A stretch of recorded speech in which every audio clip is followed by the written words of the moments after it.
Shalom saudara-saudari sekalian, salam jumpa kembali dalam ringkasan pelajaran Sekolah Sahabat, pelajaran yang kelima ya.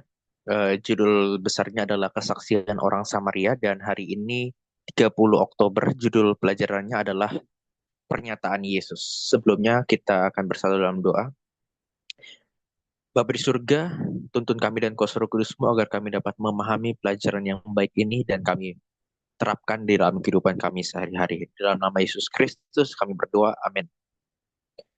Bapak Ibu Saudara-saudari sekalian, review untuk pelajaran kemarin di mana perempuan Samaria ya dipuaskan akan kebutuhannya, ada sebuah kepuasan kebutuhan.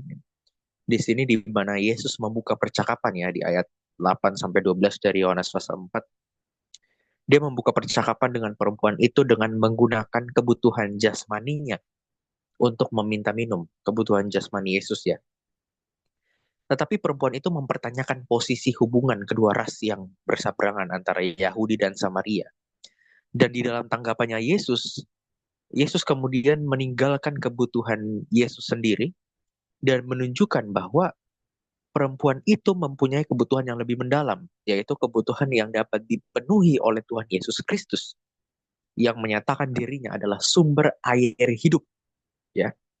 Namun kita melihat perempuan ini kemudian menjadi bingung sebab pola pikirnya itu adalah masih tertuju pada air yang di dalam sumur itu. Air secara literal ya, dan menganggap Yesus tidak bisa memberinya air itu karena dia tidak membawa timba ya. Apabila Yesus dapat memberinya air itu, menurutnya Yesus lebih besar daripada Yakub. Dan di ayat 13 sampai 14 Yesus mengutarakan perbedaan air yang menghilangkan haus untuk sementara dan air yang menghilangkan haus secara terus-menerus. Yang terakhir tentu lebih baik sebab bisa membawa kepada kehidupan yang kekal. Yesus telah membedakan perkara duniawi dan rohani tentang air ini. Air hidup yang melimpah di ayat 14. Dan air hidup itu adalah Roh Kudus itu sendiri. Ya. Dan kita akan melihat pernyataan Yesus mulai dari ayat yang ke-16. Di situ Yesus mengarahkan ya perempuan itu kepada kebutuhannya yang lebih pribadi.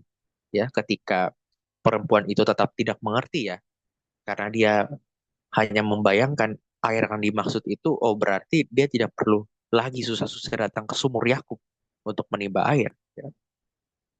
Kemudian di ayat 16, di situ Yesus menyuruh perempuan itu untuk memanggil suaminya. Ya. Nah, karena telah melalui introduksi perkenalan dialog yang sangat baik, di mana perempuan itu sudah merasa tidak dilecehkan secara ras oleh Yesus, perempuan ini pun menjadi tidak tersinggung atau merasa dihakimi karena gaya hidupnya. Maka dia mengatakan, aku tidak mempunyai suami. Nah, Yesus pun dengan cepat menjawab, oh tepat katamu bahwa engkau tidak mempunyai suami. Sebab engkau sudah mempunyai 5 suami dan yang ada sekarang padamu bukan suamimu. Ya, kita melihat di sini sejarah perkawinan yang suram dari perempuan ini dibongkar oleh penerobosan Yesus dan pengakuan perempuan itu sendiri. Ya, mungkin setidaknya ada 5 perceraian atau 5 hubungan haram terdahulu dan 1 hubungan haram yang dilakukannya sekarang. Ya. Pengetahuan Yesus akan latar belakang kehidupannya ini dan kemampuan Yesus untuk membaca jiwa membuat perempuan ini takjub. Ya. Bagi perempuan ini, seseorang laki-laki yang sebelumnya ia panggil Tuan, dalam bahasa Yunani itu kurios, kini menurutnya adalah seorang nabi di ayat 19. Nah, ketika Yesus mengatakan hal itu yang sangat personal ya bagi perempuan ini, kita lihat di ayat 20, ada penyebutan soal tempat ibadah, ya, yang mana ibadah orang Samaria di Gunung Gerizim yang merupakan tempat ibadah tandingan dari ibadah kalangan Yahudi di Yerusalem. Ya. Nah, kenapa perempuan mengatakan hal ini? Mungkin ini merupakan usaha perempuan ini untuk mengalihkan perhatian, mengalihkan topik pembicaraan dari tadi masalah moral, sekarang menuju kepada masalah agamawi, yaitu perbedaan antara ibadah orang Samaria dan orang Yahudi. Ya, mungkin dia merasa tidak nyaman dosanya diungkapkan tadi. Atau mungkin juga sebagai wujud kerinduan hati untuk mengenal Allah lebih dalam di sini. Jadi dia sangat takjub dengan pernyataan itu, seperti ibarat cahaya yang terlalu menyilaukan untuk dilihat secara langsung. Ya kita tahu ya bahwa Yesus adalah terang dunia, cahaya itu ya yang datang ke dunia ini di Yohanes pasal 3 ya. Setiap orang diberi terang, tetapi bagaimana seseorang itu merespon terang atau cahaya yang diberikan itu. Nah, kita melihat meskipun wanita ini sudah mengakui Yesus sebagai seorang nabi tadi, wanita itu mencoba untuk menghindar dari pembicaraan itu. Dia bertanya kepada Yesus hal lain yang tentang pertentangan agama antara Yahudi dan Samaria sehubungan dengan tempat yang tepat untuk beribadah. Tetapi Yesus menjawab dengan penuh sopan di ayat 21 ya, bahwa memang saat itu ada perbedaan cara-cara ibadah dari kedua ras itu. Namun dia menyatakan saatnya akan tiba bahwa di dalam tatanan baru dengan kehadiran Kristus, para penyembah itu tidak dipengaruhi oleh tempat atau lokasi ibadah. Tidak ada tempat tertentu harus di Yerusalem ataupun di Gunung Gerizim, sehingga perdebatan mengenai perbedaan tempat sama sekali tidak perlu. Ya. Sehingga di ayat 22, hal yang lebih penting adalah mengenai sasaran ibadahnya. Ibadah orang-orang Samaria ya itu adalah ibadah yang kacau alias blaster dengan kebiasaan kafir ya.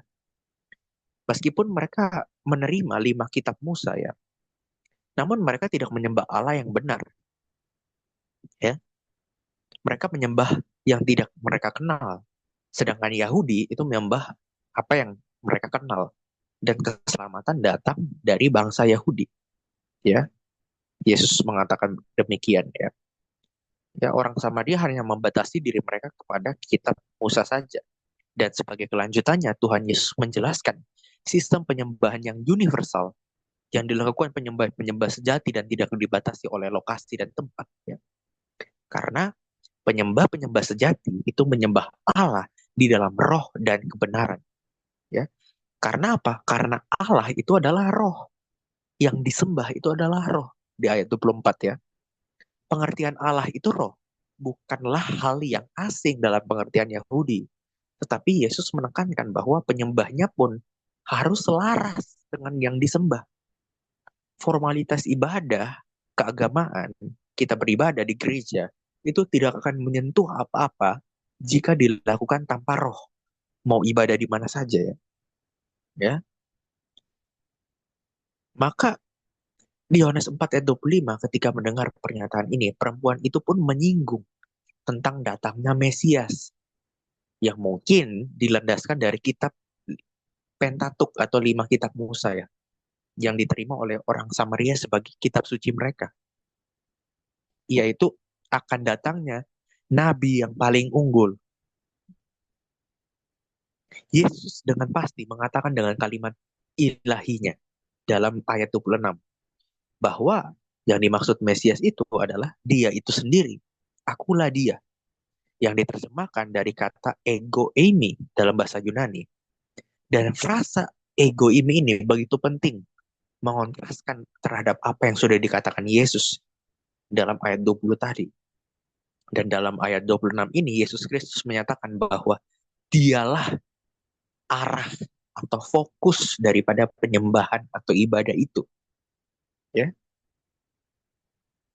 Dan ini luar biasa pernyataan Mesias, dia adalah Mesias ini, karena dalam keempat Injil ini adalah satu-satunya bagian sebelum Yesus ditangkap, di mana Yesus dengan jelas menyatakan kepada seseorang bahwa dia adalah Mesias. Dan uniknya, dia mengatakan hal ini bukan kepada orang banyak atau tokoh penting, tetapi kepada seorang wanita Samaria yang tidak disebutkan namanya, sendirian di sumur Yakub.